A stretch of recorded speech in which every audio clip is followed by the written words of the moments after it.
everybody, and welcome to another episode of The Split, the young adult book review podcast for readers and writers. I'm Brian Cohen, the author of the TED Save the World series. That is Robert Scanlon, who is boxing, and he's getting beaten up by himself, it appears. Yes, it always happens. I am my own worst enemy.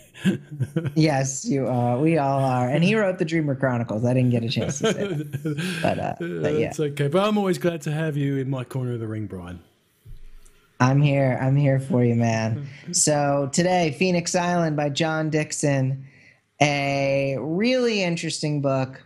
I just finished it about 2 hours ago. All right. So I really liked it. I really, and I know we're going to be a little split on this, but I thought that it was really compelling. And maybe because about half of the book is a training montage, maybe that's part of the reason, because you know my love for training montages. But I'm really interested to discuss this, so we can get right into it. Yeah, and this was recommended by Amazon.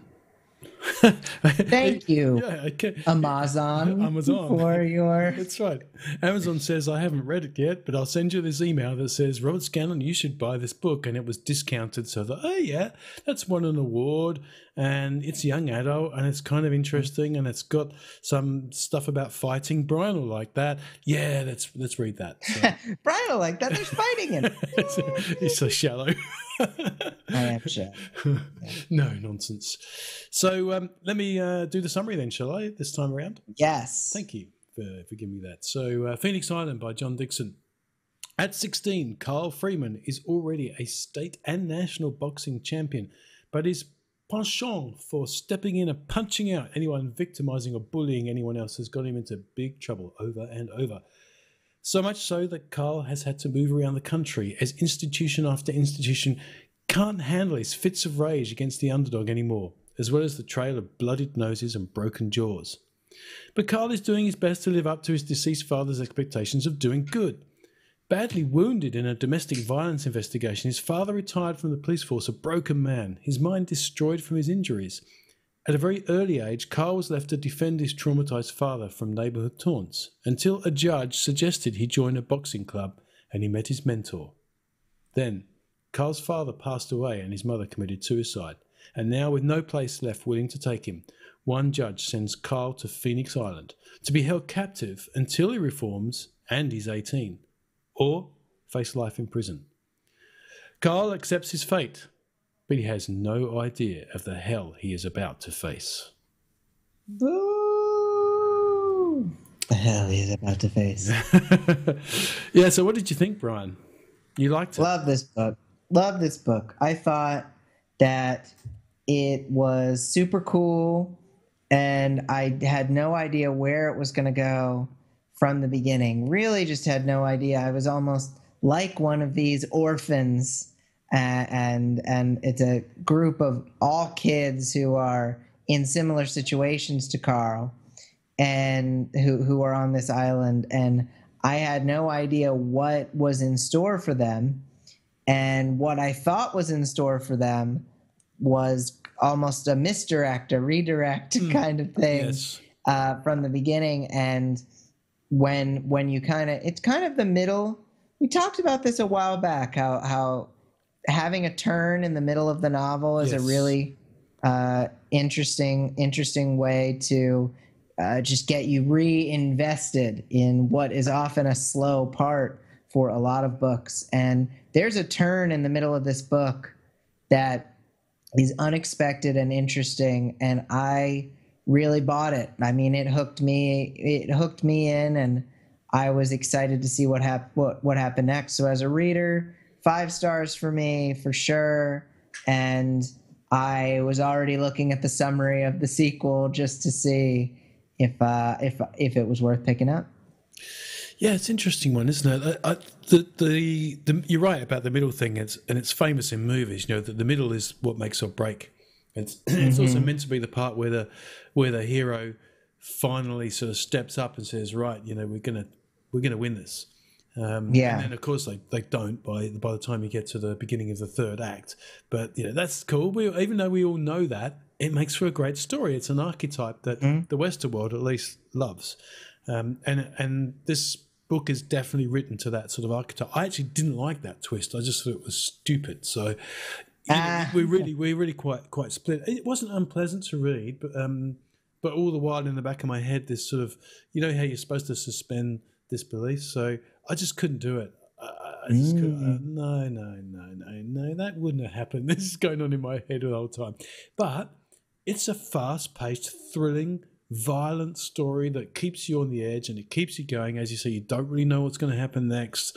And despite the fact that Carl's a prize fighter, he gets pretty beaten up. So, it's good. There's lots of blood and broken bones. There's death. There's torture.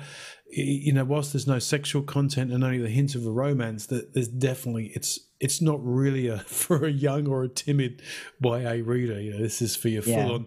I love the bloodthirstiness of the Hunger Games. I need something more, and especially if you love training, because I think, as you said last week with the Blood Red Road, there was too much of a mystery about where Saba's amazing fighting skills came from, whereas in this particular book the plot is reliant on Carl's fighting ability, and even the twist that you talk about is kind of reliant on him being the one. I don't really want to spoil it too much. So and I do like the fact that he learns from stuff, and he's a great protagonist.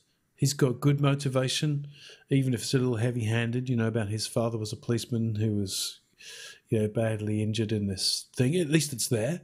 So the motivation is not out of thin air. I liked it. I probably would give it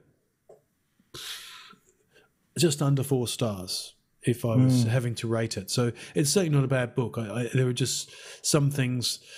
I've written a note to myself here. I found the overall plot to be more like a Batman episode. So if you step back from it, but then what's wrong with that? Nothing really. Okay, so it's kind of comic book style, and it doesn't really try to be anything else. Although there are times, and I think Dixon tries a little bit too hard to be lyrical and metaphorical, and he doesn't need to be, because this is a book about all and out, spills. Yeah. See, I don't know if it was too lyrical. There was maybe some purple prose in there, but that's all. I think the cost of having the purple prose, it was totally worth it, because there were some descriptive passages where, I'm listening to the audiobook and I'm thinking, gosh, if I had the paperback, I would be highlighting these passages. Yes. Because they're walking through these beautiful, lush forests and these incredible landscapes, and there's instances where characters are imprisoned and you feel the bugs crawling over your skin, because it's just so it's so visceral. Yes. And I think that it really did a service to help you feel like you were in the character's skin with that. And with the fight scenes, which you mentioned, they're very strong. They're very you understand what's happening. It's not one of those where a character spins around and it's like, wait, how did they do that kick when the person? But this is it's very detailed and very rich with description.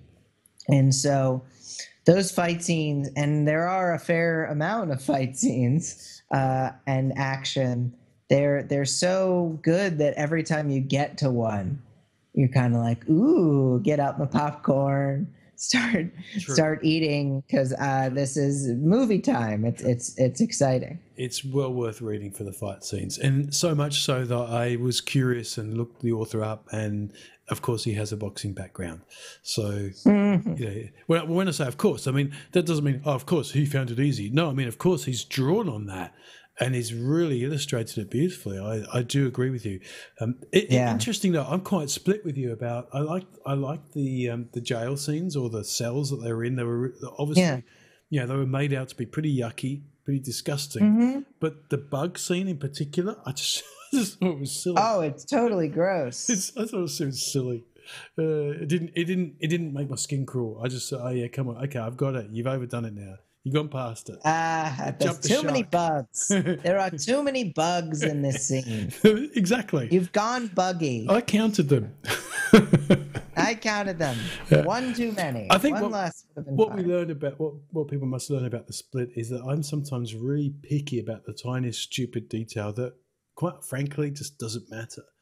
And it's funny, isn't it? It's really funny. It would make a great movie, this though. I mean, definitely, for anyone like The Maze Runner, you'd have to say that they really should like this book, and it would be a similar kind of movie, I think. It said something. It was weird. It said something about having some tie to an American TV show that I've seen trailers for, but that's right. But it doesn't seem to be the same thing. It's not. No, people said it's not the same. It's just based on and very loosely. So see, and I hope that doesn't keep it from, because this would make such a good movie. It would make a really good movie, yeah, exactly. And and the only other thing I'd say from a reader's perspective is I thought the antagonist, conveniently named Stark. That was a little funny. I just thought he was so one of those vanilla villains again. He's like super smart, muscly, super powered guy with a I'm going to show the world.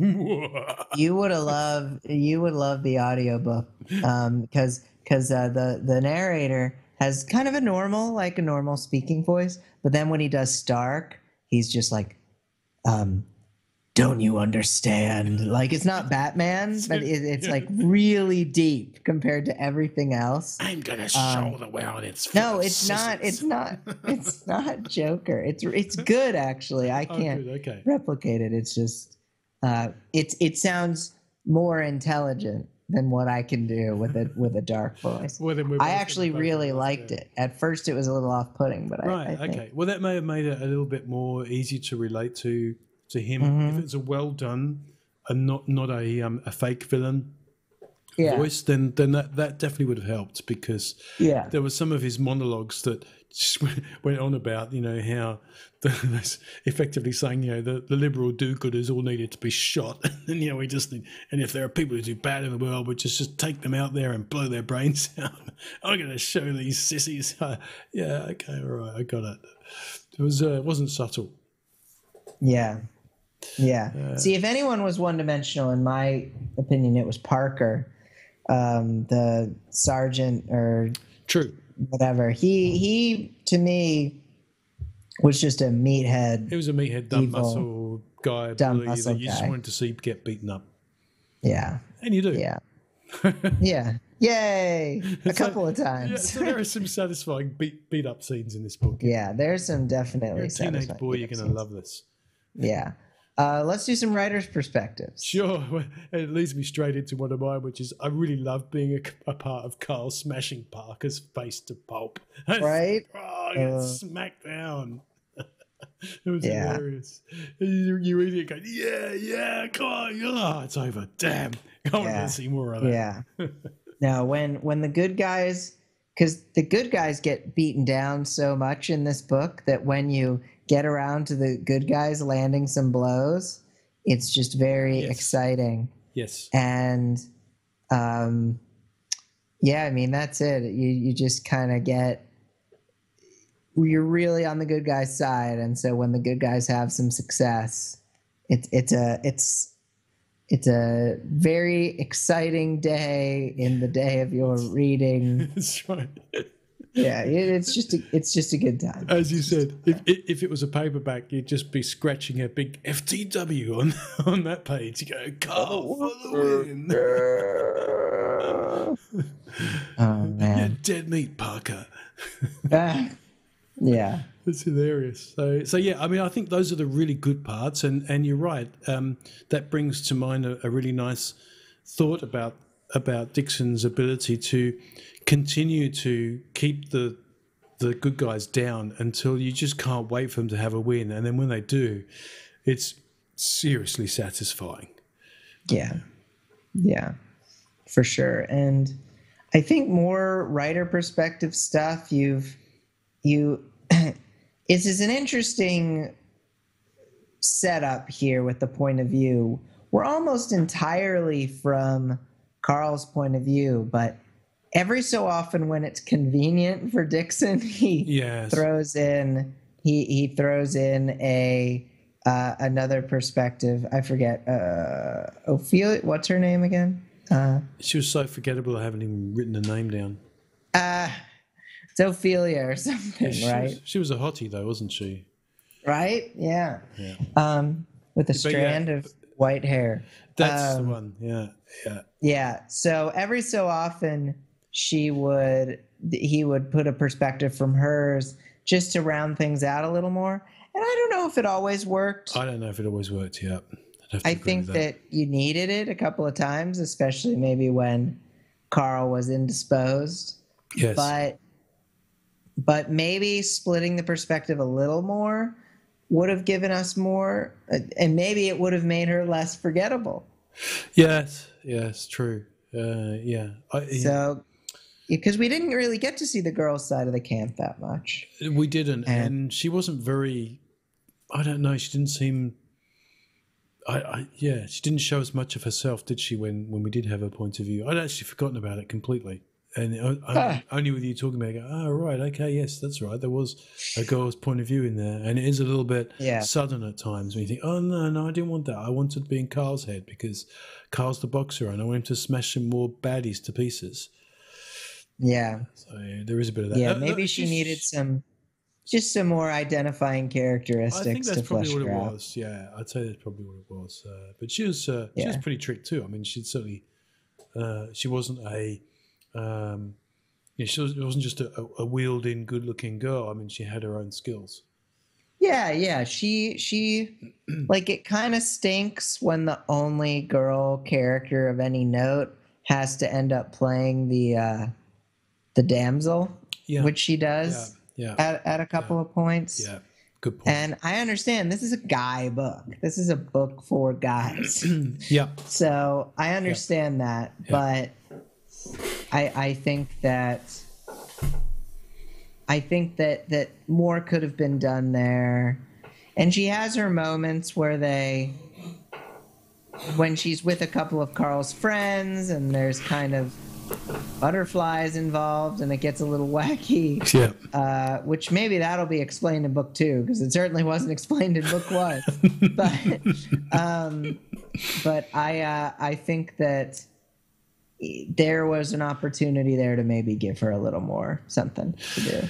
Yeah, all of which leads up to the fact, I suppose, this is a debut novel, and I think we've asked this of ourselves before, which is, would you have been happy to have written something like this? And I guess I'd level similar criticisms at my own books, maybe not with the moral chest beating stuff in there, because I really wouldn't have written that. But there are definitely things that you think, he tried too hard. And, I think John Dixon's going to be somebody to watch out for. I think there's some great potential with as you say, the descriptive ability of the setting and the scenes, for sure. Yeah. I imagine there would be a step up in those areas in a book the next 2. Book. Yeah. So and tell me the ending. I know we're not going to give anything away, but how did that sit for you? Certainly opened up things to a sequel better than reverse of the ending would have. True. Yeah, that's the best thing I can say to not spoil anything. I thought it was overly restrained. It was disappointing, given the full blown nature of the entire story. I just thought the ending was a bit of a fizzer. And not because it wasn't so much a cliffhanger. I mean, it was the way it was left open for the sequel was fine. I just thought that happened. Okay, you should read the description to book 2 because it really plays on that ending interestingly. Okay. Yeah. It didn't make But- me want the next book. But it didn't make you want to read book 2. For me, it did, but I had liked the book more than you did. So Yeah. I'm putting it down too much. As a boys' fighting book, it's fabulous. I think. Yeah. And so if you say, well, that's what it is, then it doesn't aspire to be anything else. But some of the moral messages and this sort of, fighting the bad guys who want to be the good guys, who want to rule the world and teach all the other bad guys a lesson, it just it grated after a while. And anyway, don't need to harp on it. Takeaways? Takeaways, yes. I can go first if you would like. Go for it. So I think that when you have a character set up with a certain number, and maybe this will be really tied into last week's episode. If you have a character set up with some skills you throw in there, oh yeah, he has a medal from boxing, you can use that. And so I think it's really a great idea to set up a protagonist with a certain kind of skill that's maybe not quite conventional that can come into play later into the book to great effect. Like when Andy Weir, who wrote The Martian, was asked, about why Mark Watney was a biologist, and he said, well, because he needed to be. Yeah. Otherwise, what story would there have been? Yeah, how is this going to work? He's going to die in a week. That's yeah. Right. But because he's a biologist, he works out, or he's I don't know, I can't remember what he's an agricultural biologist. I don't know. But he has the science skills. So, it's as obvious as anything, but it's what makes the story. And it's as obvious as anything in this book, but it's what makes the story. The guy's Carl's a prize fighter. Yeah. And it's going to carry the story. And if it didn't, you'd be disappointed. So, I agree. It's you've got to equip them with something that's meaningful. Yeah. And it's the old story, like the Chekhov gun on the wall, if you're going to put the gun on the wall, if you're going to give your protagonist the skill, then make them use it, You're going to give him the gloves, he better punch something. Brian's message of the moment. I would say one of my takeaways is I do think that the main conflicts and the plot premise leave a lot to be desired, but if you're prepared to put those to one side, then you will get a lot out of this book if you're a guy. Or if you're a girl who likes fighting. Yes. So number 3, we'll just go back to our damsel. If you're going to have a female character as an important part of your book, give her something to do and don't just make her a damsel. Because if you're going to switch to her perspective just so she can be a damsel, then you might as well just stay with the main guy. Yeah, totally. Yeah, she should be up to stuff as well, for sure. Yeah. She did make a shiv at one point, though. I guess that was pretty cool. Yes. Good for her. Awesome. That's her claim to fame. Yeah, she made a shiv out of a toothbrush. Pretty cool. Well, yeah, exactly. What boy would have thought of that? No boys would have ever thought of that. Boys are dumb.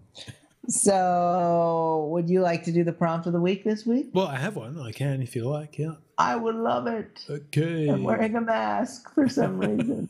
Boxing mask. Okay. Boxing mask.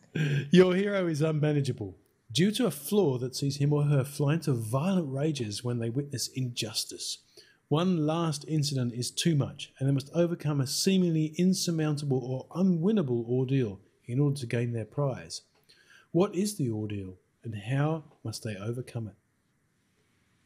So many ordeals. Like this show. Yeah, this show is an ordeal. Am I right in saying that next episode is number 50? Oh, who knows? I'm too far ahead of myself at the moment. I think it is. What do we got? And I guess it's what? The Red Queen? Oh, yeah, Red Queen. Yeah. I got it on cheap, so we decided to read it.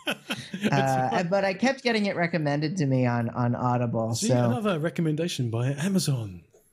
Yeah, this is amazing. So thank you, Amazing, for the amazing recommendation. Yeah, right. Half century already. Yeah. That's crazy. Yeah, it's pretty wild. Well, we would love your feedback on the prompt on the splitbookreviews.com or your comments on the episode itself. You can also tweet us at The Split Book.